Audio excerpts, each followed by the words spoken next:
2020 के बाद ये मार्केट का सबसे बड़ा करेक्शन है। अक्टूबर से मार्केट हर महीने गिर रहा है। निफ्टी 50 अब तक ऑलमोस्ट 13% डाउन है, निफ्टी 500 16% और mid and small cap indices तो और भी ज्यादा गिर चुके हैं। तो अगर आप मार्केट के इस सिचुएशन को देखकर अपने इन्वेस्टमेंट जर्नी को स्टार्ट करने में डिले कर रहे हैं, don't do that. This is the best time to start an investment. एक एग्जाम्पल से समझते हैं। आईसीआईसीआई प्रूडेंशियल ब्लू चिप एक पॉपुलर लार्ज कैप फंड है। 26 सितंबर 2024 को फंड का एनएवी अराउंड 125 था। अब ये गिरकर 105 हो चुका है, मतलब 16% का डिक्लाइन। ये थोड़ा आपको स्कैरी लग सकता है, लेकिन लॉन्ग टर्म इन्वेस्टर्स के लिए ऐसे डिप्स अपॉर्चुनिटी होते हैं। अगर आपने 125 के नाव पर 5,000 रुपए इन्वेस्ट किए होते तो आपको 40 यूनिट्स मिलती। वहीं 105 के नाव पर आपको 47.6 यूनिट्स मिलेंगे, मतलब सेम पैसे में ज्यादा यूनिट्स। और यही इन्वेस्टिंग का मैजिक है। जब मार्केट गिरता है तब नए इन्वेस्टमेंट्स पर आपको ज्यादा यूनिट्स मिलती हैं, जो फ्यूचर में रिटर्न्स को और बेटर बना सकती हैं। सही स्ट्रैटेजी के साथ सिर्फ 5,000 मंथली इन्वेस्ट करके भी लॉन्ग टर्म वेल्थ क्रिएट की जा सकती है।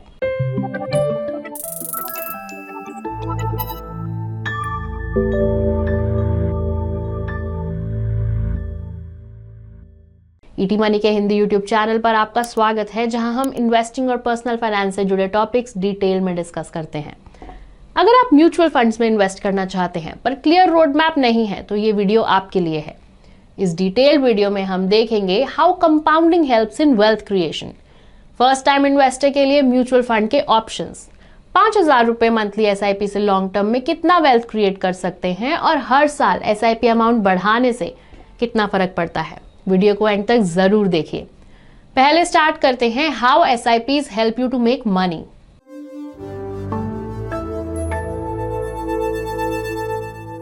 आपको ऑनलाइन बहुत सारे आर्टिकल्स एंड वीडियोस मिल जाएंगे जो सिर्फ 5,000 मंथली इन्वेस्ट करके करोड़पति बनने का दावा करते हैं। लेकिन ये पॉसिबल कैसे होता है? आंसर है through the magic of compounding. Simple words में समझे तो जब आप इन्वेस्ट करते हैं तो सिर्फ प्रिंसिपल अमाउंट पर नहीं बल्कि एक्यूमुलेटेड इंटरेस्ट पर भी इंटरेस्ट मिलता है। और इसी पावर को समझने के लिए 843 रूल एक सिंपल फॉर्मूला है। इस रूल के हिसाब से पैसा पहले 8 साल धीरे ग्रो करता है, अगले 4 साल में it grows faster than first 8 years और लास्ट के 3 साल में स्नोबॉल इफेक्ट क्रिएट होता है, जिसमें वेल्थ एक्सपोनेंशियल स्पीड से बढ़ने लगती है। एक एग्जाम्पल से समझते हैं। मान लीजिए आप 5,000 रुपए हर मंथ एसआईपी करते हैं और आपको अपने इन्वेस्टमेंट पर 12% के एनुअल रिटर्न्स मिलते हैं। तो पहले 8 साल में आपका कॉर्पस 7.85 लाख रुपीस का बनेगा, जिसमें आपका टोटल इन्वेस्टेड अमाउंट 4.8 लाख होगा। इन द नेक्स्ट 4 इयर्स आपका कॉर्पस 15.4 लाख का हो जाएगा with a total investment of 7.2 lakh. मतलब 4 साल में आपका पोर्टफोलियो ऑलमोस्ट डबल। अगले 3 साल में आपका पोर्टफोलियो वैल्यू हो जाएगा 23.8 लाख रुपीस एंड आपका इसमें इन्वेस्टमेंट होगा 9 लाख का। सिंपल वे में समझें तो आफ्टर 8 इयर्स कॉर्पस में हर एडिशनल लाख जुड़ने का टाइम कम होता जाता है। मतलब जितना जल्दी आप स्टार्ट करेंगे और जितना ज्यादा टाइम आप मार्केट में इन्वेस्टेड रहेंगे, आप उतना ज्यादा पैसा बना पाएंगे। चलिए अब वीडियो के नेक्स्ट सेक्शन में देखते हैं कहाँ इन्वेस्ट करना सही होगा।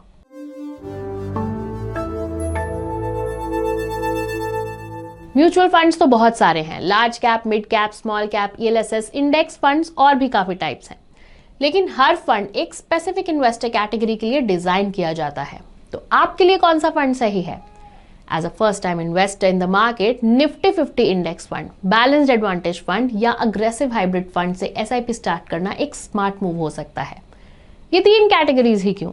निफ्टी 50 इंडेक्स फंड एक सिंपल और इफेक्टिव इन्वेस्टमेंट ऑप्शन है। ये फंड डायरेक्टली इंडिया की टॉप 50 कंपनीज में इन्वेस्ट करता है जो अपनी इंडस्ट्री के लीडर्स होते हैं, जैसे रिलायंस, एचडीएफसी बैंक, टीसीएस, बड़े नाम इसमें शामिल हैं। इसमें फंड मैनेजर एक्टिवली स्टॉक्स को सेलेक्ट नहीं करते। हिस्टोरिकली देखा जाए तो निफ्टी 50 ने 10 साल में एवरेज 12% के रिटर्न्स दिए हैं।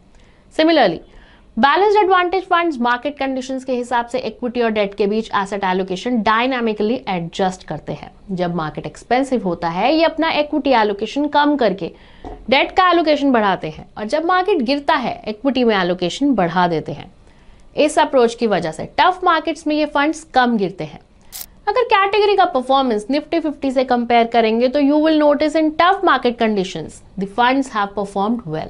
जैसे पिछले 1 मंथ, 3 मंथ्स या 1 ईयर पीरियड में balance advantage funds category Nifty 50 से अच्छा परफॉर्म कर रही है। इन द लॉन्ग रन इस कैटेगरी के कुछ फंड्स ने निफ्टी 50 के बराबर रिटर्न्स दिए हैं। थर्ड है अग्रेसिव हाइब्रिड फंड। ये बैलेंस्ड एडवांटेज फंड्स जैसे ही हैं, but it is slightly more aggressive. इसमें fund manager at least 65% corpus equity में इन्वेस्ट करते हैं और बाकी का पैसा डेट में। इसमें बैलेंस्ड एडवांटेज फंड से ज्यादा रिस्क होता है क्योंकि equity exposure is on the higher side, लेकिन लॉन्ग टर्म में इसका परफॉर्मेंस निफ्टी 50 के बराबर रहा है। And as a first time investor you should avoid mid cap, small cap, strategy and sectoral funds, क्योंकि इनमें रिस्क काफी ज्यादा होता है जिससे रिटर्न्स गिर सकते हैं ड्यूरिंग अनफेवरेबल मार्केट कंडीशंस। तो अब तक हमने बात की कि कहाँ इन्वेस्ट करना चाहिए और कहाँ नहीं। अब चलिए समझते हैं कि इन्वेस्ट कैसे करना चाहिए।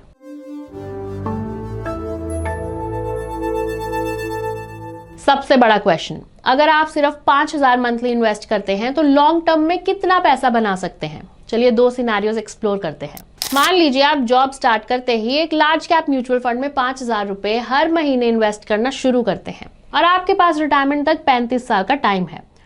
तो चलिए देखते हैं ओवर द इयर्स आपका पैसा कैसे ग्रो होगा। आप स्क्रीन पर एक चार्ट देख पा रहे हैं।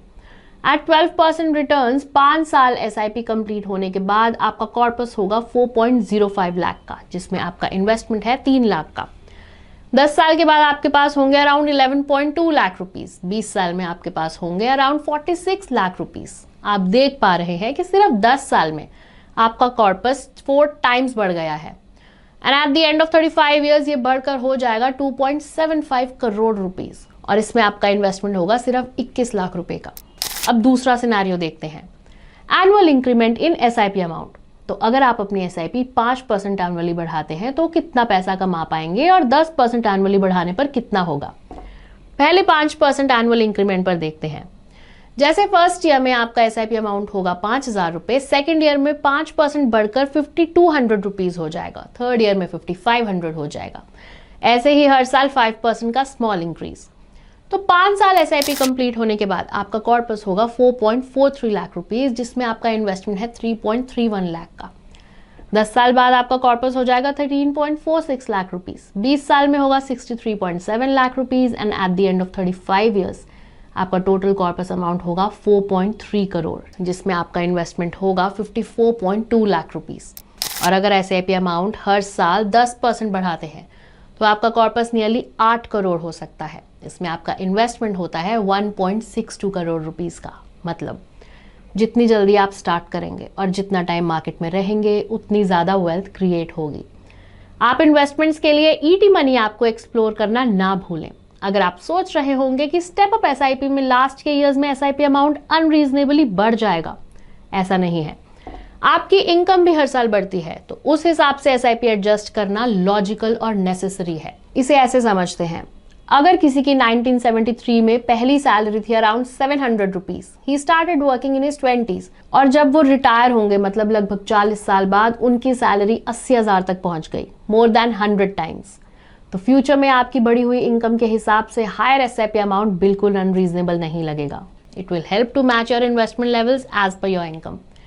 इसी के साथ हम वीडियो के एंड पर आ गए हैं। आप हमारा बेस्ट म्यूचुअल फंड्स फॉर 2025 की प्लेलिस्ट को देख सकते हैं, लिंक डिस्क्रिप्शन में है। वहां टॉप म्यूचुअल फंड्स डिस्कस किए गए हैं on the basis of past performance.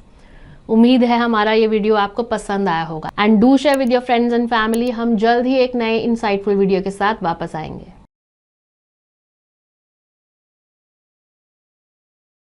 Mutual fund investments are subject to market risks. Read all scheme-related documents carefully.